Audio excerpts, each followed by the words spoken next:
Hi everyone, আজকে আমি front age ভ্যারিয়েশনটা দেখাবো কিভাবে করে।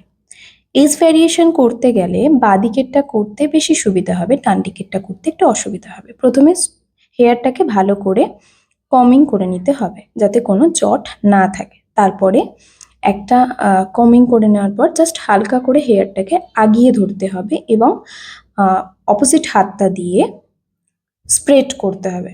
স্প্রেড করে নেওয়ার পর পিছনে এবং সামনে দুদিকেই ভালো করে স্প্রে দিয়ে সামনের হেয়ারগুলো ছোট ছোট হেয়ারগুলোর সঙ্গে ওই হেয়ারটাকে বসাতে হবে। তারপরে ইউপিন দিয়ে হেয়ারটাকে স্ট্রং করে নিয়ে বাকি হেয়ারগুলোকে এজ ভ্যারিয়েশন ক্রিয়েট করে এজ ভ্যারিয়েশনের সাইড পোর্শনে আর একটা ইউপিন দিয়ে চুলটাকে সেট করে নিয়ে আবার পুরো ভালোভাবে স্প্রে দিয়ে ছোট ছোট হেয়ারগুলোকে বসিয়ে নিতে হবে এবং লাস্ট একটা ববি পিন দিয়ে টাক করে দিতে হবে এবং দুদিকের হেয়ার স্টাইলটা তোমরা দেখলেই বুঝতে পারবে কতটা সুন্দর হয়েছে।